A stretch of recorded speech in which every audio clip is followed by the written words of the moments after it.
without further ado, we are going to move on to Dr. Elizabeth Wally. She is the Director of Supportive Care and Survivorship. She's also the Medical Director of the Cancer Treatment Program at the Livestrong Cancer Institute. She has really led the team implementing that call model of clinical care, and really focuses on palliative care and end of life and making sure that it's a high quality of care. Very excited to have you here with us. Dr. Wally, thank you so much for joining us. And the gallery is all yours. Thank you so much for having me. What an exciting opportunity. And I'm so excited to see old friends in the gallery and to meet some new friends. What a great gathering. And as I understand my job is to kind of level set around the issues related to end-of-life care and access to palliative care for cancer patients, so that next year, when we have this ICON meeting and we hopefully are gathering in person and are very excited about the new grantees, some of them will be solving the problems in end-of-life care and access to palliative care. I did send you my slide set, Suzanne, but only recently. Do you want to share your screen or do you want for me to share mine? If you can share yours, that would be great. Let's give it a shot. No guarantees. Never. Yes. Yeah.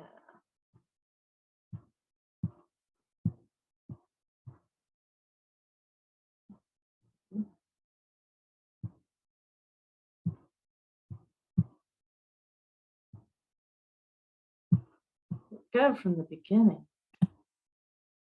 I always hate these super annoying animation things that happen sometimes. That wasn't intentional, but that's how it goes. My name's Elizabeth Wally, and I work at Livestrong Cancer Institutes, wearing a variety of hats, as Suzanne shared. I do a number of things there, but the thing that is sort of most core to myself professionally is my background and training in palliative care.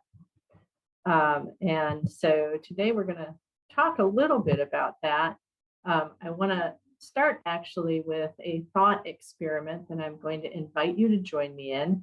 If you are a person for whom it might be difficult or triggering to think about care decisions, then you may want to just mute me until the next slide, and that is fine.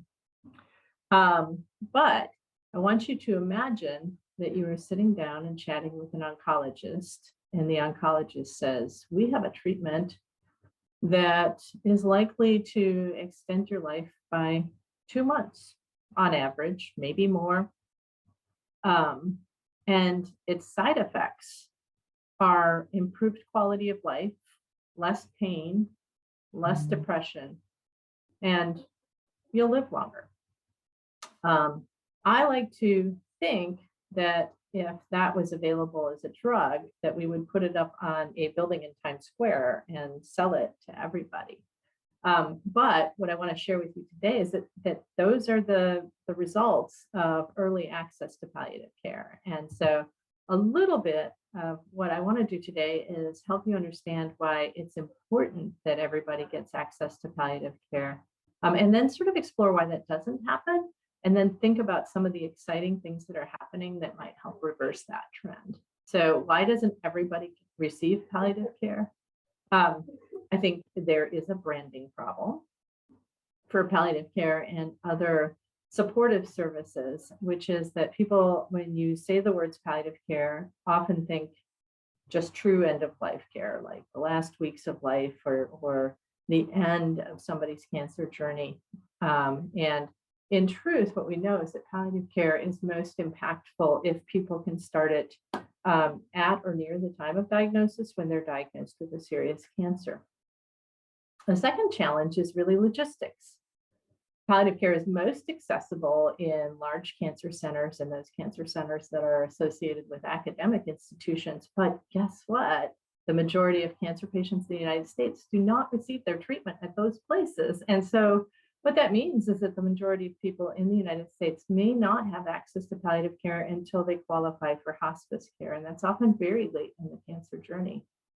And another challenge is resource limitations. And This has to do with just the fact that we don't even have enough palliative care trained people to send them out to all of the places that people might benefit from having palliative care. And so what is needed here really is a rethinking and the application of the sort of creativity that we saw this morning around transportation challenges directed at how we get people good palliative care and end-of-life care. To sort of level set, I'm just going to back up and talk about palliative care, because I think that many of us understand that palliative care has application at the end of life. And so here on one end of this diagram, you see hospice care. And patients qualify for hospice care when they're no longer receiving disease-modifying treatments for their cancer, and the estimates of their life expectancy are less than 6 months. And so I think this is one space where we have challenges with end-of-life care, because the benefit really defines that you can't be in treatment and receive the benefit at the same time, which is really problematic. Palliative care is a big umbrella, though. And so on the other side of the umbrella, we have tried some rebranding, and you will often see the same benefits that people get in palliative care with enterprises that are identified as supportive care. And in fact, at the Calm Clinic, we have a supportive care team that has all of the same professionals that are on our palliative care team. But we know that it actually makes it easier for oncologists to engage with sending their patients to us if we call ourselves supportive care. So that is kind of a unique branding challenge that we have in palliative care. And then down at the bottom, there's kind of, on the left side of that diagram, when you're getting supportive care, most of the treatment that you're receiving is really focused on treating the disease and disease modifying therapies. And then as you sort of progress over to the right side of the diagram, most of the focus might be on those treatments and interventions that support quality of life, and much less is focused on cancer as a disease. Another thing that we find may relate to branding, but also is just kind of culture, and culture might have to change around palliative care, is people's attitudes regarding access to palliative care. And so this happens on many levels. Oncologists have concerns that referring a patient to palliative care or hospice might diminish a patient's hope. Primary care doctors are receptive to the idea of sending people to palliative care, but they feel like maybe patient or family resistance could be a barrier. And we really understand less from the patient and family side what might be barriers. But what we do know is that patients do not describe experiencing less hope when they receive palliative care or hospice care. So I want to back up to sort of why I am so enthusiastic about the idea that although we're talking about end-of-life care, what we really want to be thinking about is how that network of support could be available to people earlier. And this line of research that began to demonstrate that cancer patients actually not just, it wasn't just a quality of life issue. It wasn't just that we improve patients' symptoms or help them feel better when they have a serious illness, but we actually seem to help patients live longer pretty consistently. So this is kind of the original landmark study that was done at Harvard Medical School, and this was done among lung cancer patients. It has since been replicated among hematology patients who are getting transplants. It has been replicated among gynecologic cancer patients. It has been replicated among many cancer types and many sort of study designs. Patients do better when they have access to early palliative care if they have a serious illness. And that not only helps them do better at the end of life, it helps them live a little bit longer and do better with all of the things that might lead up to that.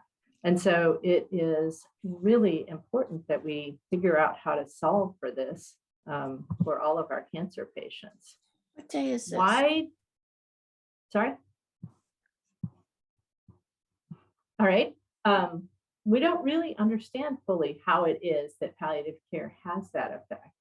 It might be because we help people avoid treatments that are potentially harmful. It might be because supportive care and symptom management are actually really helpful to people and help them stay in treatment, or it might be better coordination of care. As we've heard, cancer care is incredibly complex. And so just doing a better job of that might be helpful. This avoidance of potentially harmful treatment sort of is not intuitive to a lot of people because there is a desire oftentimes to stay in treatment for as long as possible. But especially traditional chemotherapies work in a way that is sort of not targeted. Now, this is changing a little bit as oncology treatments evolve, but even the most targeted treatments have unintended side effects. And so those treatments can be very harsh on people. And if we use them when they're not providing a lot of benefit, they may actually shorten life.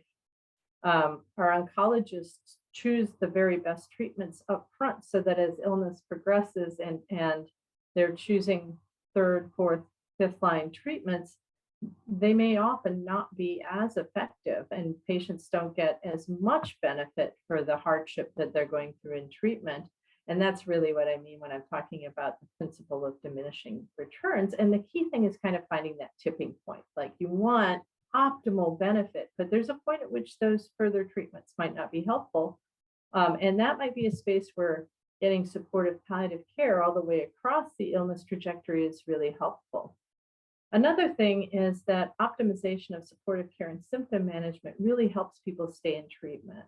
When I'm meeting cancer patients for the first time, I often tell them, like, my job is to be a good corner man in a boxing match. I'm going to just help take care of you and keep you in the fight. That's my job.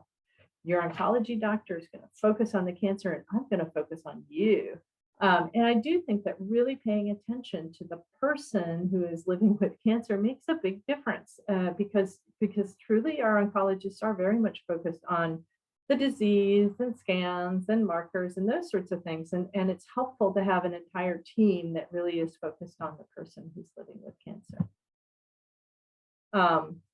And then, you know, how often in cancer care do you have the sense that the right hand doesn't really know what the left hand is doing? That happens so frequently. And it's part of why a lot of us are trying to build more integrated systems where that's sort of hardwired into the system, but that can't be the case everywhere. And these care transitions and handoffs are risky. They cause things like medication errors, and conversations that have been had might not get communicated. So we really need to think about coordination of care, and that's another area where palliative care can be very helpful.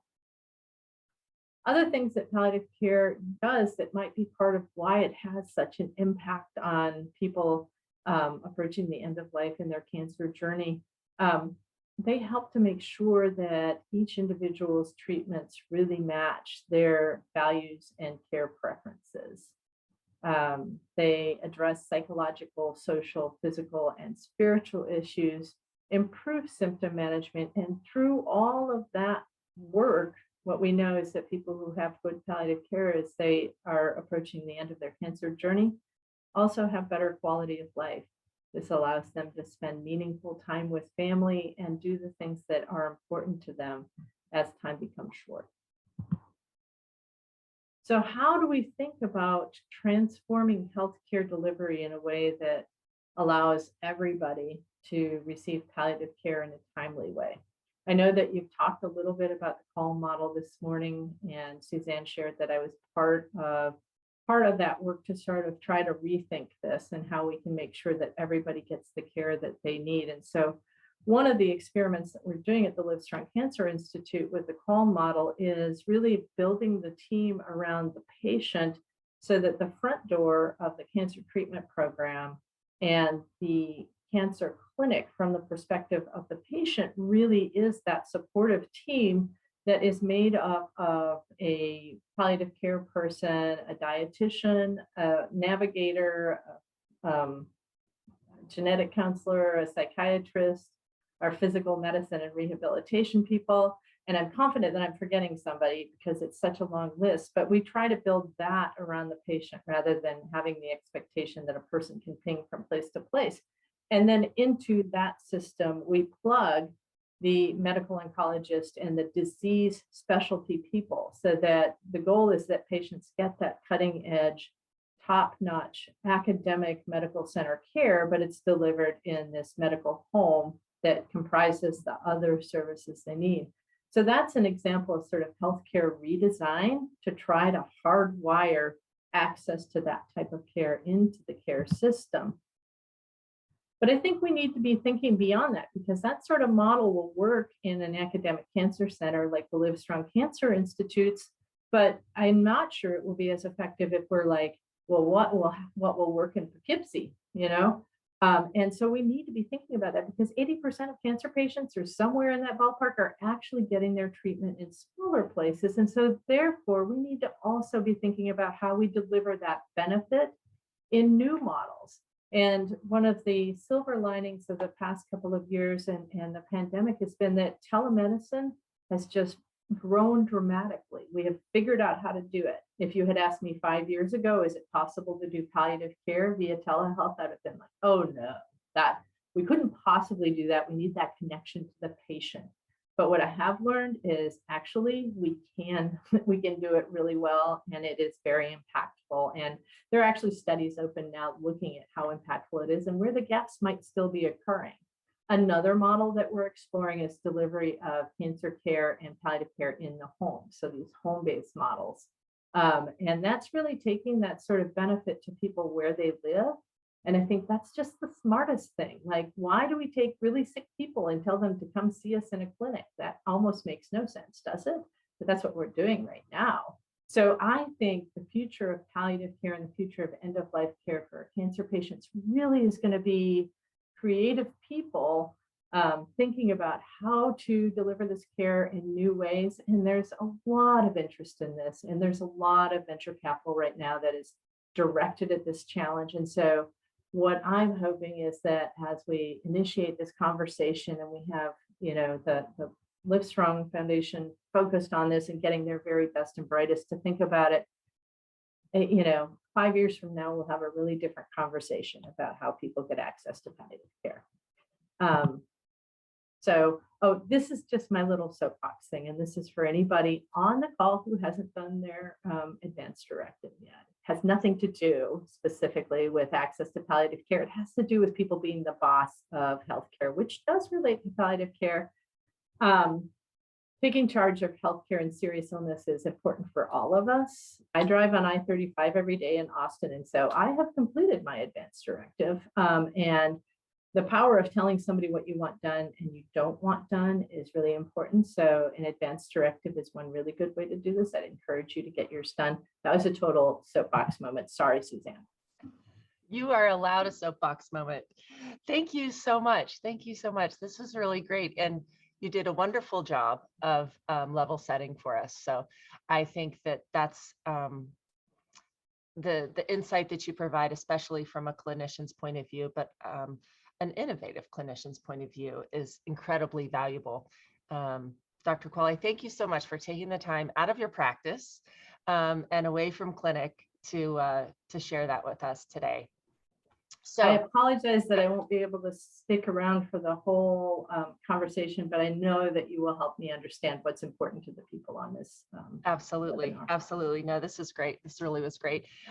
So now, for those of you who were not with us this morning, I want to introduce to you KK Mccaslin. She is our Director of Programs and Community Initiatives here at Livestrong. She is a big part of making all of those decisions about our direct service programs, where all the money goes, how we work, and things we need to be focused on. She's also very active in the advocacy arena as well. KK is going to lead us in a discussion that's two-pronged. We're going to build off of what we've just learned. We're going to talk about gaps. We're going to talk about solutions. And the purpose of this, again, is because we're going to fund this next year. So we want to hear from you where these gaps are in end-of-life care and palliative care, as well as solutions. So KK, the gallery is all yours. Thank you, Suzanne. Hi, everybody. My name is KK. I'm the Director of Programs and Community Initiatives here at the Livestrong Foundation. I oversee our 5 survivorship programs as well as our research and advocacy activities. And my job really is to solve everyday cancer problems today. So I'm super excited to see some familiar faces as well as new faces on the calls. Happy to have survivors, caregivers, loved ones, physicians, clinicians, people working in the nonprofit space here, and excited to talk about end-of-life care. Dr. Wally did a great tee up for us with palliative care, and I am also going to share some statistics to kind of get us set and ready to have this conversation. So starting with the palliative side of things, according to the World Health Organization, worldwide, 56.2 million people die every year. And of these, 7.6 million of people die of cancer. The majority of needs in palliative care are for chronic disease, including 34% of people experiencing cancer. Worldwide, about 14% of people who need palliative care currently have it. So that is a very low percentage. And the global need for palliative care will continue to grow as the population ages and as the burden of non-communicable diseases increases, so chronic diseases and other things like that. So another important part of this conversation from the Livestrong perspective is caregiving and the people taking care of the person who is at end of life.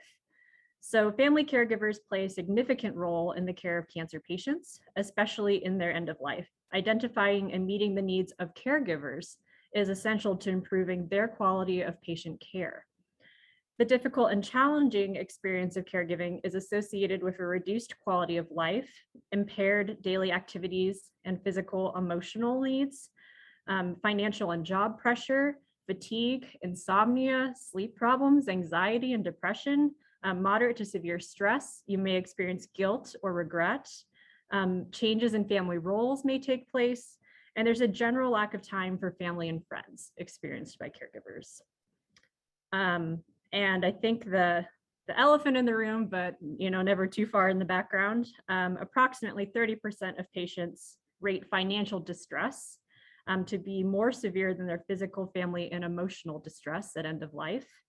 And more than 4 out of 5 oncologists report concerns regarding out-of-pocket healthcare costs with their treatment recommendations, but they may not have time to have those conversations.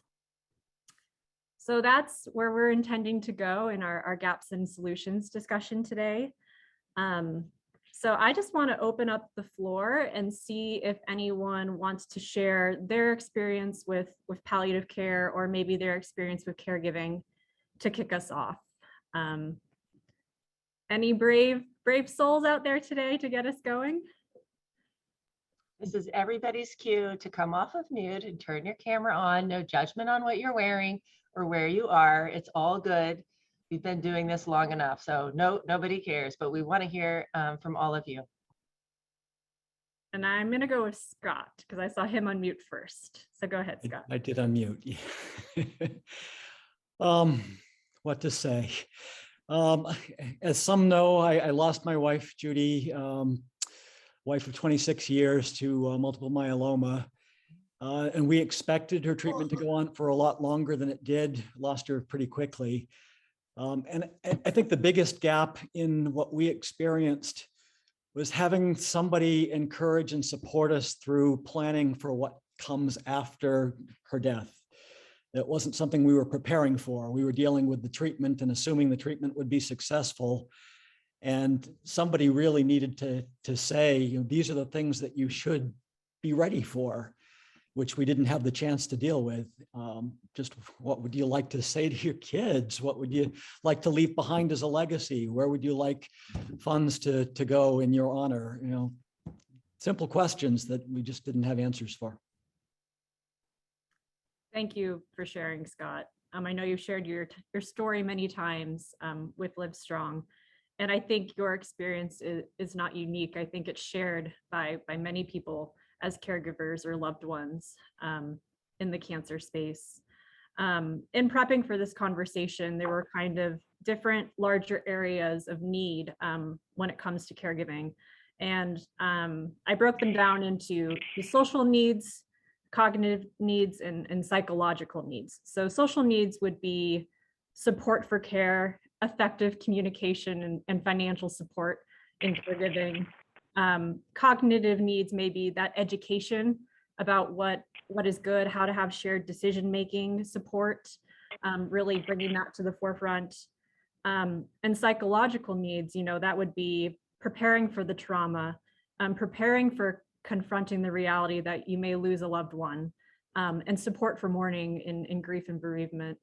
So I think there's a lot to unpack in those different categories, and they all have equal importance in taking care of end-of-life patients. Kind of my response to what you said, Scott.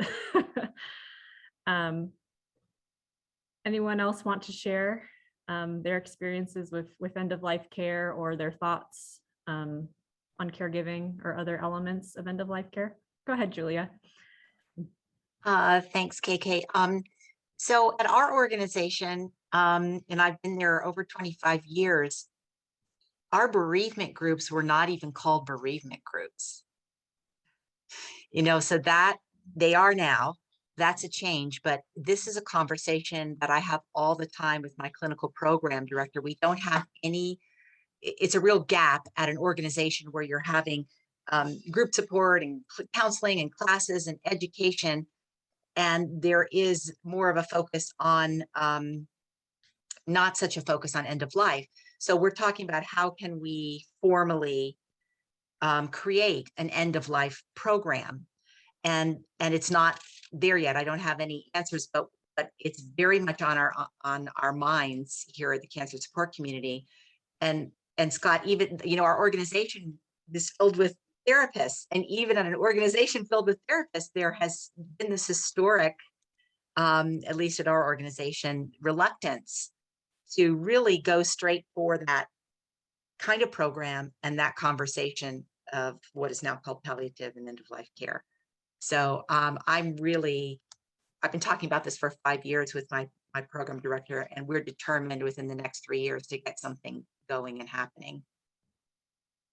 Yeah, and it's interesting. Yeah, go ahead, Scott. I was just going to say, I think it's going to be really hard to get the right balance between, you don't want to make people feel that they're giving up.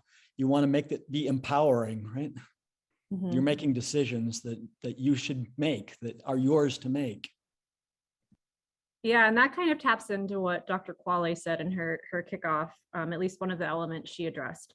So, there's this national anxiety around death and dying, and that could explain why some oncologists think palliative care referrals destroy hope. Like, it's just a thought, it's a stigmatized thought. And that may cause a lack of adequate primary palliative care education, in the medical system. There may be lack of reimbursement for advanced care planning and other elements that are essential to end-of-life care. And just having so many opinions and not having everyone on the same page, some of these discussions may get lost in everything else that's going on at end of life. I also wanted to speak to Dr. Wally's point about palliative care can start right at the beginning of cancer care. Like, it's really a tool for comfort care and managing symptoms and having a better experience when you're going through cancer care. And one study that I looked at, it said that patients admitted to a hospital with a diagnosis of advanced cancer found that if palliative care discussions happened within the first 6 days, they saved 14% cost-wise on their hospital stays.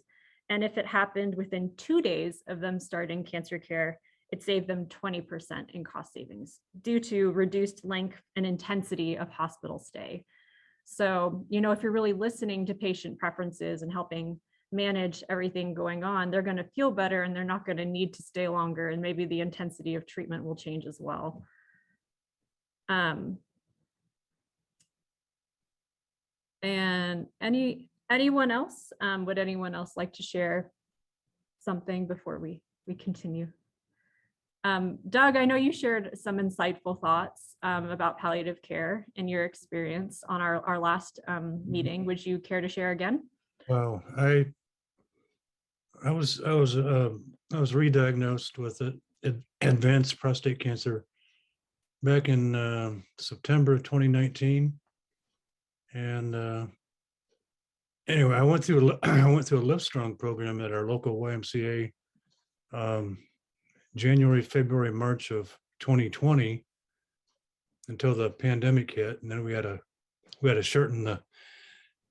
I love the Livestrong program here in Fort Wayne, and but what I'm saying is, where I was receiving my advanced cancer treatment down in Indianapolis. I won't mention the names, but for almost 2.5 years, they did not ever mention palliative care or afterlife, afterlife support.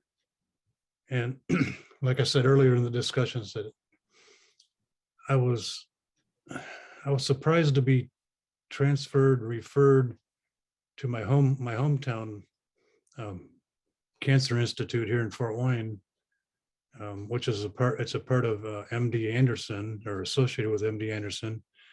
And that was after my first visit with my newest oncologist visit, February 24th.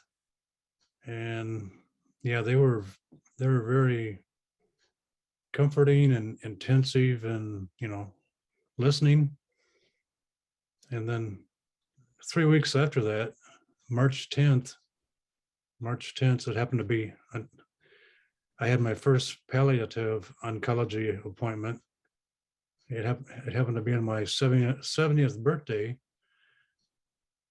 And I was totally surprised at what that even was. I had no idea about, what does a palliative oncology team do? I was going 2.5 years without even anybody mentioning that. So any comments? Did you feel the differences in the tone and the approach to your care when it was really coming from a palliative medicine perspective? Yes, I did. In one sense, it was supportive. In another sense, it caused me quite a bit of anxiety. A whole lot of anxiety. I'll be honest. It was because I'm also being treated. I'm trying to remember names. How do you say KK? Yes. Okay, sorry. I'm also being treated with cardiac issues and AFib and those things. I got my second ICD pacemaker, so I'm a cardiac / cancer complicated complex patient, but I'm doing quite well on my cardiac health. January 4th, I had my third cardiac laser ablation. But what I'm saying is that back to that my first palliative visit, what would it be, like 2 weeks ago, was caused so much anxiety. I didn't know, I didn't even know what to expect. But it actually, after 3 days of worrying about it, thinking about it, honestly, it caused, I'm pretty positive it caused me to go back into AFib and aflutter.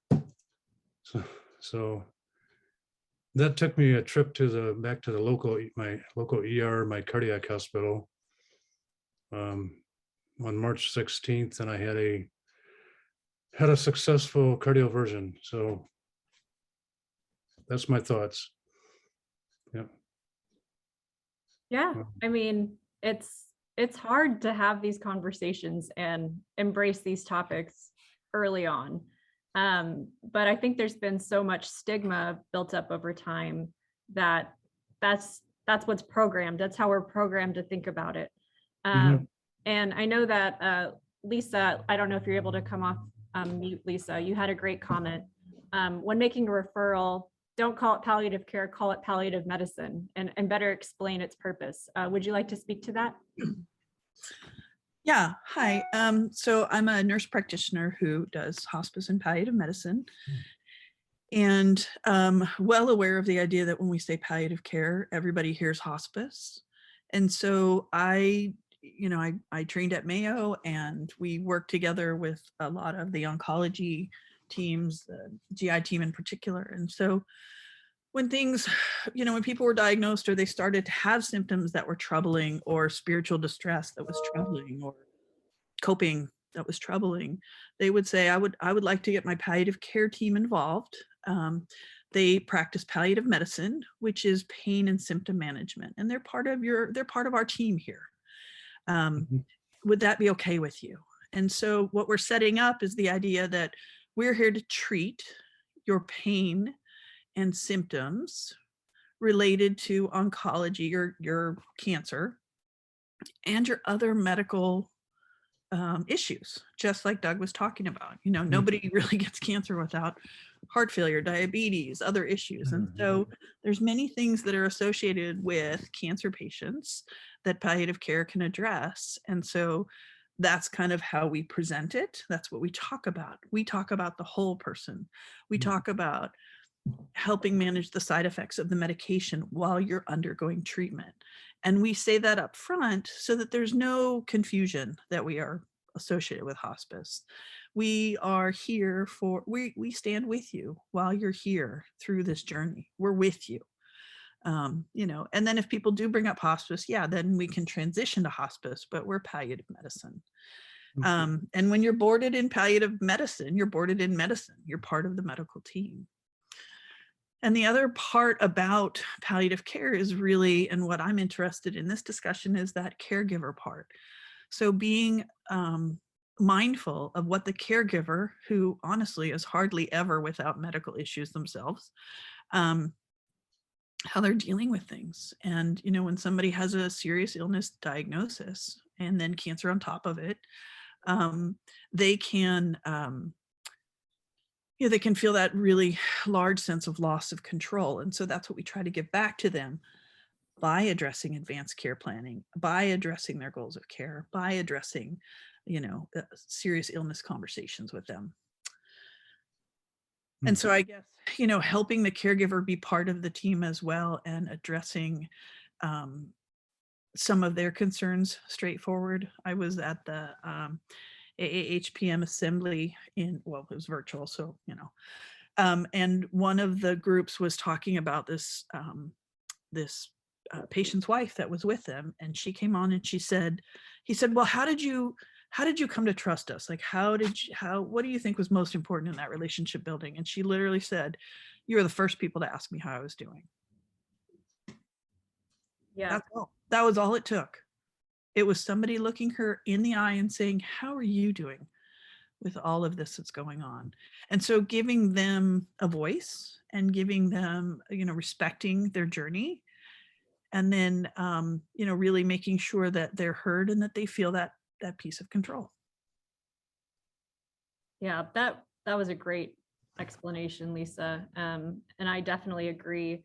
And I found this great quote when I was doing research. It said, families are the first to provide support for a cancer patient. They are the backbone of healthcare and social services, and are permanent informal caregivers and an important part of the unit offering palliative care to patients with cancer. So really recognizing them as having a significant role, medical hat or not, is definitely important to offering whole person care. I think another thing you touched on, Lisa, was definitely the stigma and the confusion around palliative care, hospice care. And like Dr. Wally said, palliative care is pain and symptom management. It helps you manage things while you're going through treatment. And hospice care means you're no longer pursuing treatment and you're just only focused on that comfort end of life. So I think people get in the weeds a little bit and don't understand the benefits of palliative care. And also in American culture, pursuing a natural death or dying is sometimes considered a failure of the medical system. We have a lot Livestrong's been a part of this. We have a lot of that strong fight language. And it's just been part of the culture for such a long time. And this shift in the conversation is happening literally right now. So, we're just so happy to have you all here today and kind of unpack these more tough conversations to have. So now that we've highlighted some of the gaps, I want to flip the switch and start talking about solutions. So, how can we take small steps, big steps, community-based steps, individual steps to improving end-of-life care and that experience for both patients and caregivers? I think some of the suggestions that have come up are the ones that we hear from medical teams, such as advanced care planning.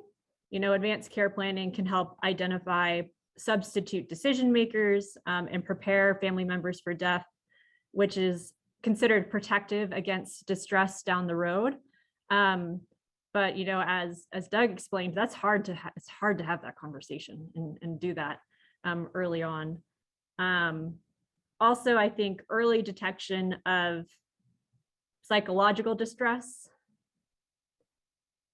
Sorry, I got the internet is unstable message. Sorry. So early detection and treatment of psychological distress, can lead to better adherence to treatment, better communication, and reduced patient anxiety and reduced depression. So, recognizing that you are not okay and getting the help to address some of that as a patient and as a caregiver, I think are exceptionally important. I want to open up the floor and see if anyone has recommendations for communication at end of life. How can we improve that and how can we address that? Anyone have any comments? I do. I just put in the chat about a gentleman who's very local here to Austin, but he works a lot with the AARP, and he has a program called Kitchen Table Conversations. And it's designed for end-of-life planning, advanced care planning, and grief education. And he's actually studying to be a death doula at this point. But Garrick, who created this program, is he's wonderful, and it could really be a great way to just learn how to start the conversation around this, because that's part of the battle, is that you don't want to start it because it's admitting, to use the language of that we often use, it's admitting defeat, and nobody wants to do that when someone is facing the end of life. And it's something we should all do now, whether we have cancer or a serious illness, we should do it now. And so making it more mainstream, making it more common, I think is part of the solution, making it just part of our lives, regardless of where we are in our lifespan. I think will help demystify some of that and make those conversations easier. Julia, go ahead. Yes, thank you. I think also being aware of cultural differences when talking about end of life and death and dying. I know at our community, there was always this very, I don't know if this is the word, but very strict thing of using the word death and using the word dying. And of course, now that we, over the years, have become much more sensitive to different cultures and what they prefer. Some cultures prefer transition, the word transition, and there's other cultures. I know that, being Latina, that would be something that would be very important in my culture, is to bring the transitioning in rather than death, and talking about an afterlife. So this idea that there's a one size fits all is of course, we all know now, not the case, and we all should be sensitive to that and listen to how each culture prefers to talk about death and dying. Yeah, I think spiritual care can be a very important piece of end of life care, and sometimes that's right at the forefront, and sometimes it happens at the very end. In prepping for this conversation, I learned that minority groups in the US are more likely to die in a hospital and have intensive treatments at end of life, and are less likely to conduct advanced care planning compared to white Americans. And I think that comes from stigma in the system, and it also comes from not wanting to have those conversations. I've done a lot of projects with my interns around that, and how it's so hard for certain minority groups and specific cultural groups, or specific religious disciplines, to have those conversations, because it's not a part of their culture, and it's very uncomfortable. But yeah, go ahead, Doug. Oh, yeah, I was thinking when you mentioned, I think it was Julia mentioned spiritual support during my oncology life trip and or palliative meeting. That meeting on March 10th, I don't think it went too well, but in effect it brought out areas that that I'm starting to focus on. And like when you said, one of those is my spiritual life, my spiritual support. And April 20th, I have my next upcoming palliative meeting, office visit. So I'm going, that's about 3 weeks out. I'm going into that meeting with a whole different attitude. I mean, perspective on, and I'm going in there with a spiritual, more strong, more Livestrong, stronger faith than I ever had. So that's my thoughts. I'm going to take my so-called failure at my first palliative meeting, turn it into a success in my next meeting. So. Oh, well, that's so good to hear, Doug. And, if it takes a few more appointments, there's nothing wrong with that. Just know that. But that's a very good open-minded approach to this scenario. Thank you. Yes. And Stephanie had a comment. Stephanie, I'd love to have you come off mute and share a little bit about your program at Vermont. Just a little shy, that's all. So for a few years, the University of Vermont has had a program that it's been excellent for all of us to be able to start those conversations with patients. And it's for any care provider across the board. It could be in the primary care office. It could be in the cancer center with your oncologist, or if you're working with our team, which could be any of us, including the social worker. And it's a really intense program, but I always find that it would begin at the beginning of the day. There'd be like several hours weekly, and I felt like I could not go back to work after that it takes a lot of time to process everything. So, but it's just been an excellent program. And I think this is strongly recommended across the board, just for everyone to have this kind of program available in their hospitals or everywhere. So it's just been really beneficial. So I did put the link in there, but I think it's just, I can't say enough about it. And we actually, like a year later, after taking the intense workshops and stuff, we have what's called I don't say we, I'm actually going to be participating in what they call the booster, to just regroup again a year later and just talk about it again, because you may not use it daily, or you may use it like once a month.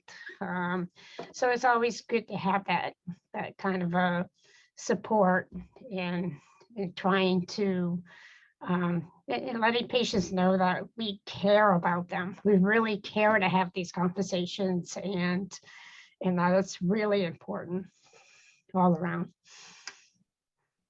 I think when you say intense, Stephanie, you mean comprehensive. Yes, So we don't absolutely. scare anyone. Yeah. I love that. That's awesome. And I know that we have funded trauma resiliency programs in the past. So we definitely recognize that that is an important component of it, whether you are a patient or a navigator or a provider or a caregiver. So I'd like to pivot back to caregiving, and maybe we just don't have a lot of people in that role on this call right now. But how can we help meet some of the needs of caregivers who are in this space? I know that there are some educational guides that exist, and I know that there are peer matching programs for caregivers, although significantly less than there are for survivors. But what are some ways that we can help caregivers help others? Any thoughts or ideas out there?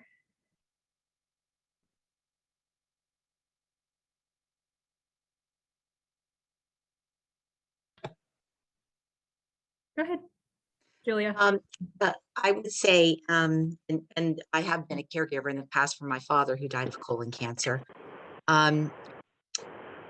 I think just making space for caregivers and reminding caregivers that they are important too within the process of any illness, including cancer, is important. So at our community, we have groups just for caregivers. We have education for caregivers, counseling for caregivers.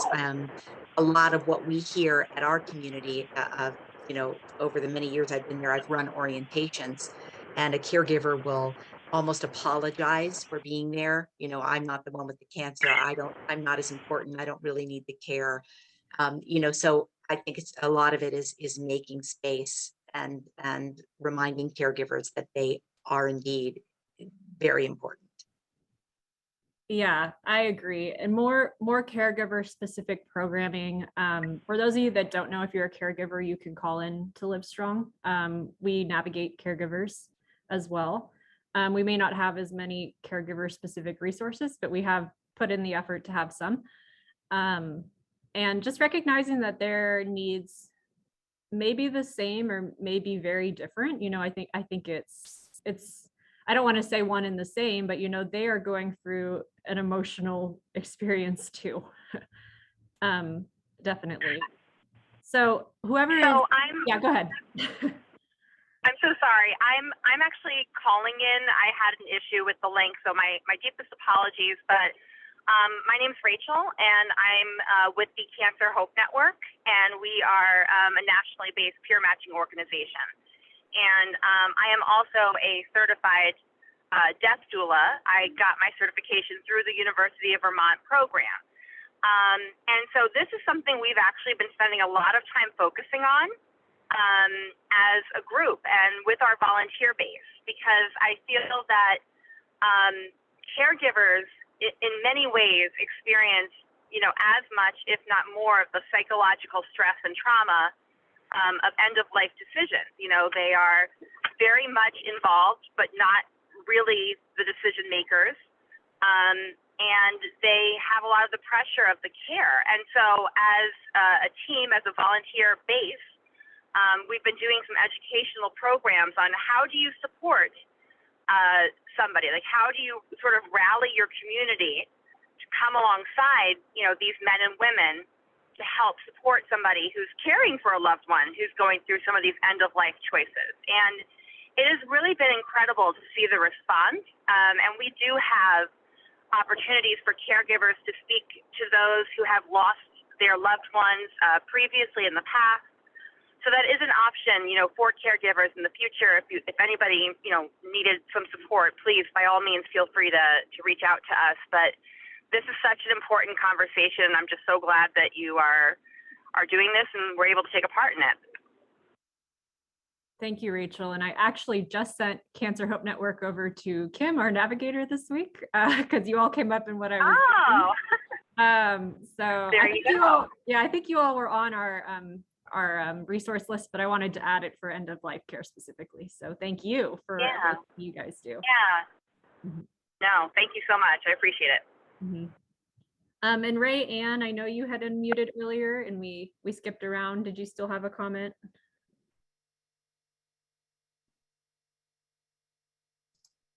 No, but other than we've always struggled with how to support caregivers at BCRC, has been on our radar for years, and we've never really done a good job of it.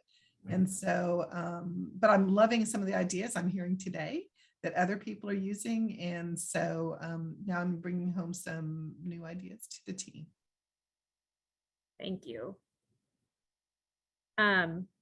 Also just kind of, I know we've touched on palliative care as, you know, that symptom and pain management, and it's still a little understood, but it also offers, you know, expertise in these types of things. So, you know, communication, complex decision-making, care transitions, and working with oncologists, you know, can help with some of those shared decision-making points in time and kind of bring person-centered care back to the forefront. Go ahead, Suzanne. So I had a question, thinking specifically around caregivers. Is there, and this is, you know, part of the reason why we have this is information gathering, right? So I wondered if any caregivers or anybody who's on the call as a clinician, is there ever an opportunity for the caregiver to have an appointment or a meeting with the provider outside of the patient? Like, does that happen? Or is it all, you know, like a Rayanne support group at BCRC, or, you know, something like Cancer Hope with Rachel?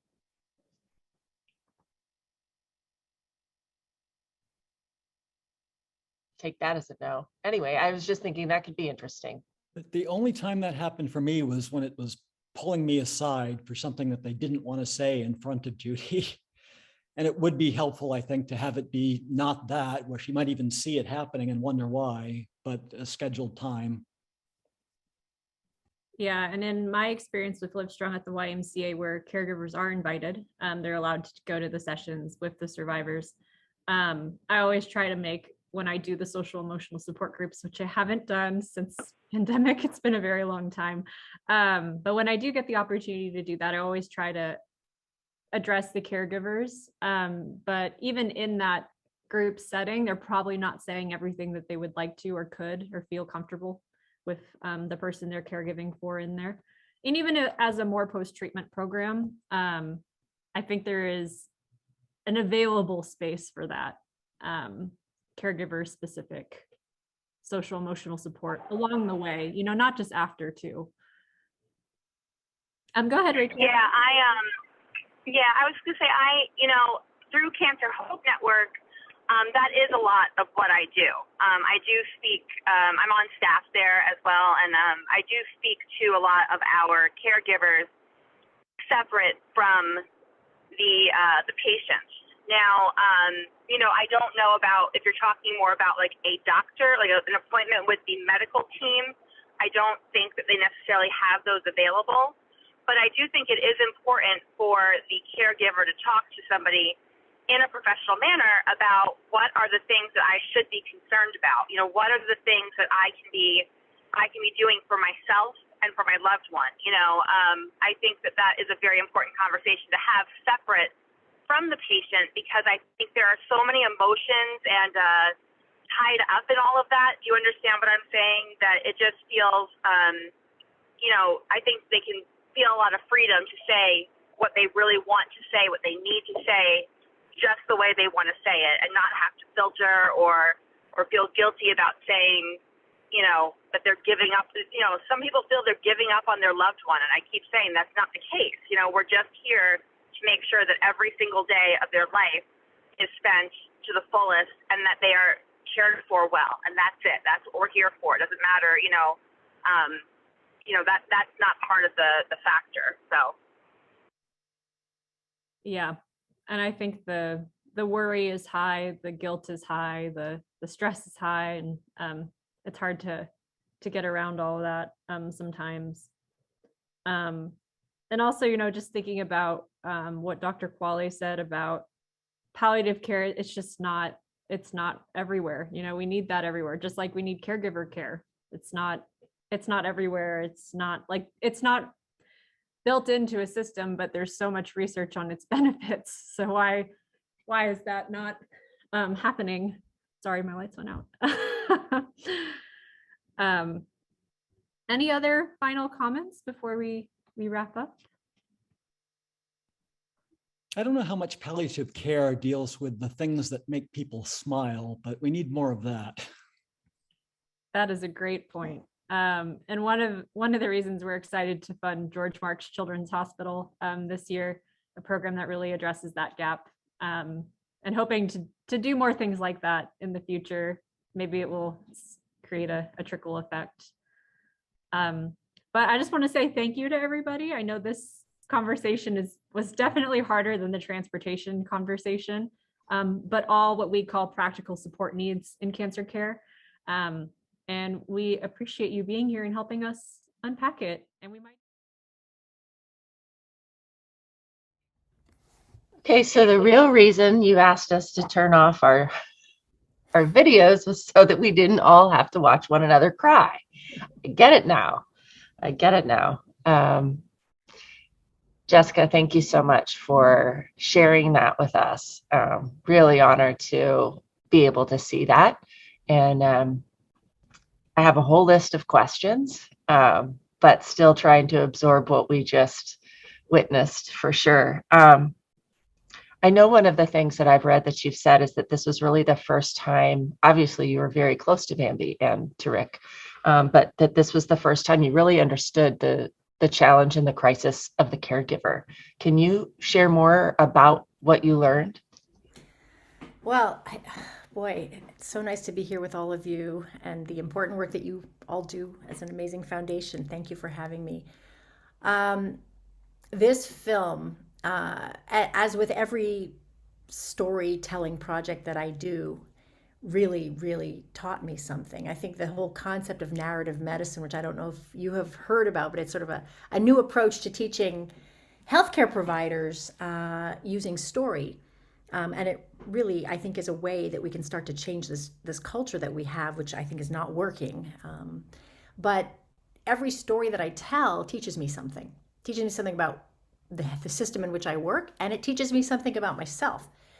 So this story really was supposed to be, I don't know if you could pick this up in watching it, but I originally started filming this because I thought, wow, Bambi, she's doing it right. You know, she's figured out how to get off what I call the end of life conveyor belt. She's opted out of this system that is so automated and protocolized and frankly inhumane. And so, and of course, she's this amazing person. I mean, you could sort of pick up what an amazing woman she was. And so it was really supposed to be a film and a story about Bambi and about how to do death right. And also, you know, hey, we have a strong community around you and how this community can step in. And as you can tell, after having watched it now, spoiler alert, spoiled because you've watched it, yikes, that wasn't what happened. It was a shock, and I was shocked. There's a moment in the film where, I don't know if you noticed, but Rick's telling me how little support he's getting from hospice, and my mouth is hanging open. Did you see that? Did you notice that? I was shocked. I'm a palliative care doctor, and I love hospice, and I still love hospice. Hospice, the last thing I wanted this film to do was to throw hospice under the bus, because hospice is amazing, and hospice could never, I mean, she could never have been home, and they could never have had that experience without hospice. So the last thing I want to do is throw hospice under the bus, but they aren't there to do the kinds of things that Rick needed done. And so what did I learn? I'm spewing all sorts of things out at you, but what I learned is this system sucks. This is not working. We send people out of the four walls of the hospital and we forget about them until they bounce back into the emergency room, which happens all the time. And so the system isn't working. That's number one, rule number one. Number two, I learned that I, as a physician, even a caring and empathic, I think, physician who cares and who does palliative care, don't know what's going on. And it again, humility. Oh my goodness, I did not know what I did not know. And this film, thankfully, has taught me that. So we've got all sorts of programming that we're creating around this film to help teach healthcare providers about what is caregiver burden, what is your role, what can you do to help, even though the system outside of your work is so broken. Anyway, I'll stop there because I could ramble on and on and on, but those are just some of the things that I've learned. And I've also, by the way, one last thing I want to say, sorry, that I've learned is that, and I am going to write a piece about this, there is a therapeutic we think of narrative medicine as being therapeutic both for the ingester of the story, but also for the person who's telling the story. And I have seen that now at work in several of the, not only several of the pieces that I've done, including this one. The act of allowing Bambi and Rick to have their story shared was an actual therapeutic experience for both of them. And I just had another experience. We're filming our next film right now, which is called The Chaplain of Oakland, and it's about racial inequities at the end of life. And we interviewed the Chaplain of Oakland and I, my mentor and friend Betty Clark, is a 78-year-old chaplain that I've been working with for many, many years in palliative care. We went and interviewed a man who had left the hospital against medical advice, and we went and heard his story, which was filled with just feeling misunderstood and badly treated in the hospital and leaving. And the act of interviewing him and filming him was so therapeutic for him. He said, I feel like you guys care. At first he didn't trust us, but then he just felt this sort of feeling of renewed trust. And then I found out about 2 or 3 days after we interviewed him, he died. And I think there's something to this telling of people's stories that I think can really be helpful and healing for all of us. So I'll stop. You don't have to stop. It's interesting that you talk about narrative medicine, which I have to admit, no, I have not heard of narrative medicine, but I will say at Livestrong, it's, I guess, sort of what we practice, is that we're asking people to share their story, share their experience, share what you know, share what, like you did interviewing the chaplain, share what you don't understand or what's happened to you so we can try to find somebody else who has a solution for that thing, and really culminate and bring it about. I want to go back to the beginning. I'll just ask a couple more questions and then certainly if y'all have questions for her, please raise your virtual hands or your real ones. How did you get into filming? Like what started this whole, like, you are a physician, right? So like now you're a filmmaker too. I get the book thing, but how did you go? How did you make this storytelling and this narrative into a film, and why? Great question. The trajectory is really fascinating. I mean, I went in, I want to be a doctor. I love being a doctor, and I practice a lot. I'm in the hospital a lot. And my book, Extreme Measures, which I hope you'll all read, because it's really about my journey from being a pretty intense intensive care unit doctor who really believed in these protocols to, and I still do, by the way. I'm not saying the protocols are bad, but to learning and being humbled into learning that I was completely missing the patient. I was just, because I didn't know what to do. Like, there's so much suffering when you're a doctor. It's all around you, real serious suffering. And it's just easy to like avoid it and just turn to the protocol, turn to the machine, turn to the tubes and the catheters. And I realized early on in my career that I couldn't do that. It was just completely morally distressing to me. And so, I started to write. And then I found the palliative care movement early on in the early 2000s. And then I wrote my book. And when my book was finished and was about to come out, I saw, by total chance, a film that had been made in our hospital called The Waiting Room, which you should watch if you can. It's a beautiful film about people in an emergency room, our emergency room for 24 hours in public hospital, access to healthcare, all those issues. And it was such a powerful film. And I said, oh my goodness, I need to get this director to come into the intensive care unit and film what's going on in intensive care about decision-making around life-prolonging treatments and all this stuff that I was writing about in my book. And so I begged this director, Pete Nix, who's an amazing guy and whose wife actually is a speech therapist in our hospital. And I begged him and I begged him and I begged, please come and tell the story. You got to come in, you got to come in. And after about, a year he finally just got sick of me texting him about all these different conversations I was having that he would film. That would be so great. And he introduced me to his friend, who ended up, long story short, coming in and making this film Extremis, which I hope you'll watch. It's on Netflix.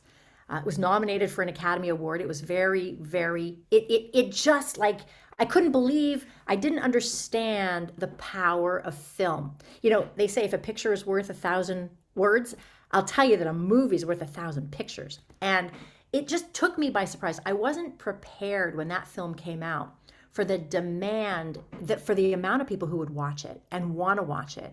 And then for the opportunity that I felt like I had missed, although I ended up catching up a little bit, to do impact with the film, because the film, like this film, is very verite, and it's not like telling you what you should know and what you shouldn't know. You watch it, you have this emotional experience, and I think that emotional experience needs to be accompanied by programming, by a conversation, by whatever, by somebody, me or somebody else, or a program talking about the issues that you're seeing in the film, because you want to emotionally prime people, but then you want to have, you know, a constructive experience for them to have so that they know how to walk away from it with a next step.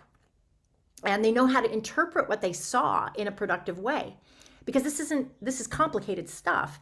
And so, how did I become a filmmaker? Well, when Extremis came out and I saw how powerful, and then Bambi, we had just finished wrapping Extremis, and then Bambi was having this experience, and she said, well, if you want to write about me, and I said, well, actually, how would you feel about filming? And she said, bring it on if it'll help somebody else. So we started filming that, and I captured all this footage of Bambi.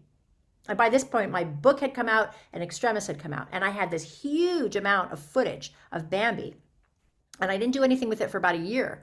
And then I hired a man to come in and edit it and see if there was anything there. And he put together this rough cut of what I thought was going to be a film about Bambi.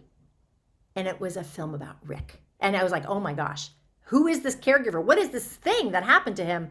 And that's when I said, okay, no, we're going to make this film about Rick. We're going to follow Rick's trajectory through this thing. And then I'm going to go research family caregiver burden.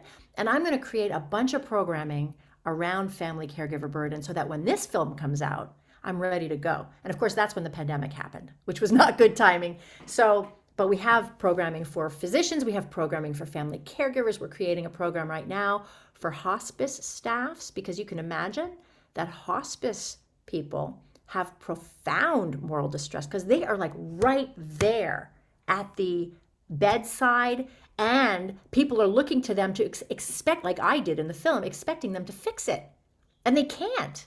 And so the moral distress, this program for hospice staff is really about supporting them, supporting the caregivers of the caregivers, because they feel terrible, they feel stressed, they feel guilt and shame. And so the first thing we need to do is support them up and make them feel less of that and understand the context in which they're working and the sort of superstructure of the lack of a national, any kind of national sort of safety net for these caregivers, and the fact that they're then expected to be the saviors and they can't do it. So that's, I keep giving you very long answers. I'm sorry, but you can get, again, the passion is great. And that's, I am limited. I am limited. I could keep going just like you do. No, it's fantastic. I want to open it up to anybody else in the room, in our gallery that wants to ask a question before I keep going on my own questions. But anybody have a question or comment for Jessica? Go for it, Julia. Hi, Jessica. What a beautiful, beautiful film. Thank you so much. I had never heard this term narrative medicine. Is it used as an educational tool for doctors, or where did that originate?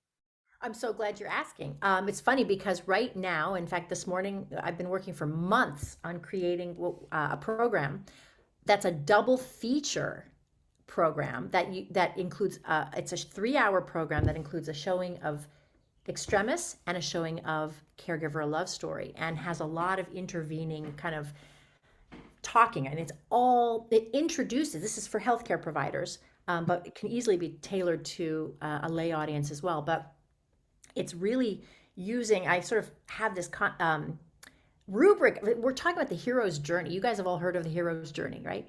So using the narrative medicine as the guide to the hero's journey, like really using storytelling as a way to take people through an adventure, letting them be, particularly healthcare providers, letting them be flies on the wall so that they don't have a role in that world, but they're observing what they're seeing. And they can have this sort of safety barrier between them and the suffering that's happening. They can reflect more on what's happening on the screen and then what happens in their own lives as healthcare professionals. The same thing would be true for lay people. You could watch and see a story and again, have a safe distance. You're not talking about your mortality. You're talking about the mortality of the person on the screen. And it allows you that sort of distance to process and reflect in a sort of less threatening way about the issues. And so narrative medicine as a sort of a particular educational paradigm was introduced in the year 2000. It's a relatively new approach to teaching healthcare professionals. It started being for physicians. Now other healthcare professionals are also benefit from it. It started at Columbia University. A person named, oh my gosh, what's her name? Rita. Oh dear. This is terrible. She's an amazing woman. She, a physician and a writer.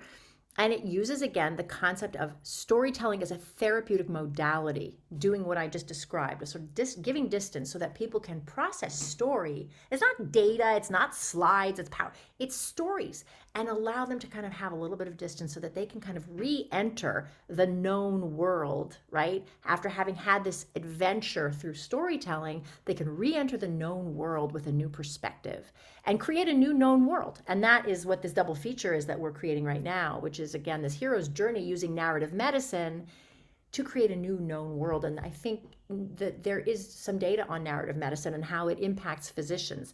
And it has been shown to improve empathy, to improve comfort in talking about death and dying, actually there's some studies that show that it improves patients, small studies, patients' actual medical outcomes, like even things like improving their asthma scores, etc. And the problem with narrative medicine is that it's only essentially opt-in. It's still considered this sort of, a sidelined type of approach, the touchy-feely approach.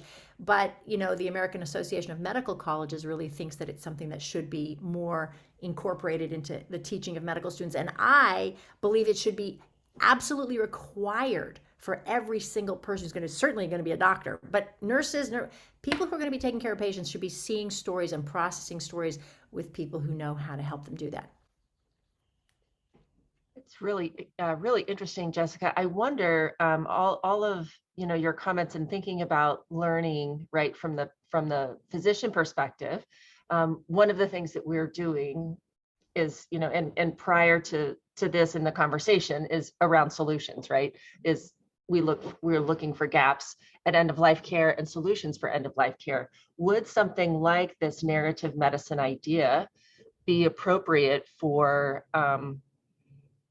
somebody whose partner, spouse, loved one has made this decision also, like right at the beginning? So, and I say that, I'm pointing to you, Scott, although you can't tell, but Scott lost his wife from cancer and shared with us earlier some of those challenges. And I wonder if this idea of narrative medicine from a distance, right, even seeing, okay, this is what I can expect, but like as a fly on the wall, is that something that you think could work? Yeah. I think that narrative medicine can help both sides, not to be too binary, but both sides of the healthcare relationship, the patient, family, and the healthcare providers. I just described the healthcare provider side, but I really do believe that, and I don't even know if it's really been studied. I believe that the lay community can really also benefit from storytelling and learn practical approaches to dealing with whatever might be coming up. So it's so funny because just this morning I got an email from a woman that I work with at the Family Caregiver Institute at UC Davis, and she said, hey, it turns out that there's $100,000 grant that we can use to do some of this narrative medicine research. And she is herself a nurse PhD researcher. And I really believe that the answer here for both sides of the equation, again, the lay community and the healthcare community, is to bring more story into the repair of this relationship that has gone awry. It has absolutely gone awry, and I think we can do better, and I really believe that story is the thing that can bring us all together again. Excellent. What about, I want to kind of revisit the idea of the breakdown, right? That you address in the film and that you've addressed, a little bit here. Rick certainly addressed, right? So the patient chooses to leave the hospital, and then it felt like essentially she was abandoned from her healthcare team, save you, right? Because, you're going to see her, but outside of that, limited hospice care, is there a solution for that on the, when we were talking about transportation early this morning, we heard this idea that solutions don't happen within the healthcare system. But I would love to hear. Well, first of all, let's put something in context, which is really important. Rick was really one of the lucky ones. Just to give you basic scope of the problem of family caregiver burden, 1 in 5 Americans is a family caregiver at any point in time, and that number is rising. Now we have 53 million family caregivers in America. In 2015, we had 44 million. So you can see that trajectory is rising, and it makes total sense, right? Based on the aging of our population, based on the demographic shifts in our country where people have smaller families and families are spread apart around. You can just see how this is going to happen, right? That all of a sudden, more and more burden is going to fall onto the shoulders of fewer and fewer people. So, and in addition, this huge problem is going to affect every single one of us. But Rick was one of the lucky ones, because the vast majority of family caregivers don't even qualify for hospice. Hospice, and we saw it's an imperfect solution. It's not adequate for the family caregiver. Hospice isn't even available to the vast majority of family caregivers because their family members, their care recipient, isn't dying. They're not 6 months away from death, which is one of the things that you need in order to get hospice support. So the majority of caregivers don't even have hospice. So the thing that's just so, and I have a keynote talk that I do, which really lays out this demographic problem, the rising incidence of family caregiver burden, and the profound suffering of family caregivers, both financially, emotionally, and frankly, physically and medically for their health. And it's an unsustainable situation, but we have no national strategy. Joe Biden came in wanting to put in $444 billion into his infrastructure bill. I think that got whittled down. It just got signed, a couple of weeks ago. I don't even know how, $444 billion for family caregivers.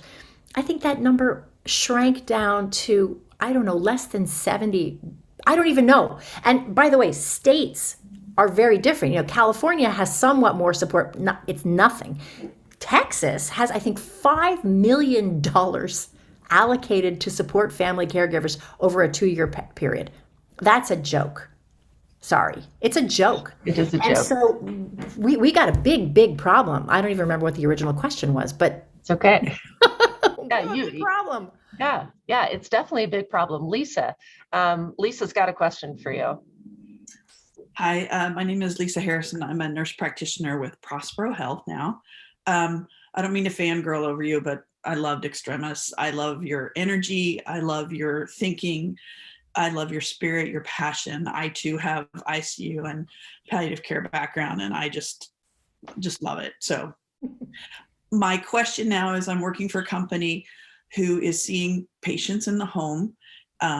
We are, doing palliative care in the home and really want to address this caregiver burden. It's a little newer to me. I'm mostly in the hospital. So what are you, in knowing these people intimately and putting this together and thinking about how you really wanted to present this, give me the top 1 or 2 things that we think would be easily kind of used to impact, better outcomes and more support for the caregivers? Well, that's a great question. I'm really glad you asked that. There are things that are happening now. It's actually exciting. And frankly, this is one of the silver linings of the pandemic, because based on just the fact that many, many people were pushed out of hospitals because hospitals were full, there were all sorts of Medicaid and Medicare demonstration projects, or they do these demonstration projects to try to do more hospital at home. So that you're doing home-based palliative care, which is a rising thing over the past several years, which is wonderful. But not only the palliative care, but actual hospital at home options are becoming more and more tried. And with that, people are starting to see, as we doctors and nurses come out of the hospital, we're starting to, or we're making films, or we're doing home-based palliative care. We're like, oh my gosh, what's going on? We didn't even think about this. And so now people are starting to notice it. And we also know it makes total sense to support caregivers, because you're going to have less bounce backs. And frankly, it makes financial sense. So you're starting to see this upcropping now of programming to support family caregivers. There was just a big, the home, this sort of hospital at home movement. There was just a big proposal to start studying family caregivers and what the hospital at home movement can do for family caregivers, and making a call for, we need to do more research on what we can do to help family caregivers. I mean, this is a nascent issue that people are just starting to notice, just like me. I mean, just starting to notice. So I think there's a lot of unknowns, but I think right now, what are one of the first things and most obvious things that we can do, which sounds obvious, but it's not, and something you have to actually think about, is you have to notice the caregivers. You have to notice them. I mean, frankly, we don't pay attention to them at all. If we just figure out, hey, are you a caregiver? Do you know that you're doing a really important job? And we thank you for it. Number two, do you know that you're going to need some help? And number three, unfortunately, do you know that there's not a lot of help out here? So we want to help you think and strategize about your homegrown, I call it homegrown help. Who can help you? What can you delegate to them? By the way, Rick was doing so much laundry. It's a shame that we didn't figure out that some of us could come over and do his laundry. Do you know how much extra just that could have helped him? So homegrown help mobilization, acknowledging the caregiver, supporting the caregiver, appreciating the caregiver, that goes a long way. Those are little like tweaky things that don't even require that we have a national system to support them. Those are little things that can go a long way. I mean, that would be what I would say to start. But then there was a big demonstration project. I don't remember where it was done, but one big hospital system paid family caregivers. They just gave them money. And significant reduction in bounce backs, significant reduction in UTIs and bed sores. I mean, like real stuff. And that saves a lot of money for the hospital system. So if people could just think logically about the kinds of things that could help, just give these caregivers some money, it will help. I mean, there's many other things I could say, but those are just some examples. Oh, and one other thing I would say to you, since you guys are involved in the healthcare of getting into the home, and family caregivers don't get primary care. They don't get preventive care. They don't attend to their own health. So one other thing you can do is just encourage them to make time to take care of their health. That's another, I think, huge thing that you could do for the family caregiver. I could think of several others, but there's many things. That's a good start. And I will say, anytime that I've talked to patients, so many people say, if there's anything I can do, and what I've told them to do is I give them a pad of paper and a pen. And I say, write down the things that you don't want to, that you could give laundry, shopping, cooking, meals, driving the kids around. Those are things that if somebody says, whatever you need, call them on it. I could really use you to pick up the kids on Tuesday. Could you just do that for me? Love it. So that's a great tip. That's a great tip. Most of our patients are older. They don't have children to pick up at school, but I get the gist. So well, thank you. The sandwich generation thing. I mean, look at Rick. I mean, here he has this grandchild. It's not as uncommon as we would think, as we would want it to be. It's pretty. No, that's true. Yeah. Yeah. But the laundry thing again. Oh, geez. Yeah. Anyone Yeah. can do laundry. And honestly, I think, that's a really intimate piece. And I've heard you speak about, how the toileting wasn't his job, but it really was his job. And it was hard to say that at the beginning. But one of the things, as somebody who, again, that loss of control, talking about, I don't want him to wipe my butt. They mess the sheets. They feel terrible. Somebody else is doing the sheets. Screw that. So-and-so is coming over the other day. They'll take care of it. Exactly. It's off the plate. Do you see what I'm saying? Exactly. So using those things, I get it. I'm excited. One of the things that there's a lot of data about what are some of the things that family caregivers are most stressed by, and one of them is giving opioids. And not obviously, giving opioids is not something that every single care recipient is going to have, but it's terrifying for family caregivers, really scary. And I think that a little bit more time just sitting with somebody, making sure they understand it, making sure they don't feel afraid that they're going to kill the person, et cetera, could really, really be helpful for the healthcare team to provide that kind of small amount of training could go a long way. And that's another thing really important in different cultures. And talking about racial inequity, the way that some of those medicines are viewed in different cultures and different backgrounds is really important. Totally. And you do need to key into that. So good points. Totally. Thank you. Oh, Jessica, thank you for those 1, 2, 3s, right? Lisa, thank you for that question. It's a great one. And we only have a few minutes left, but I wanted to do 2 things. One, laundry. Absolutely. It's exactly what I saw in that film. I was like, I could do the laundry. I'm raising my hand. But what we have found at Livestrong and the work that we've done recently in doing some significant patient journey mapping is that when and Kim is on this call, Kim is wearing that beautiful red shirt with the sunflowers behind her. She is our navigator. So she talks to everybody who calls and answers all the emails. So she hears this a lot. So she's providing all of these resources, right? Like our physicians are, or our nurse practitioners are, all these resources. And we can try to make the list pretty or clickable or whatever.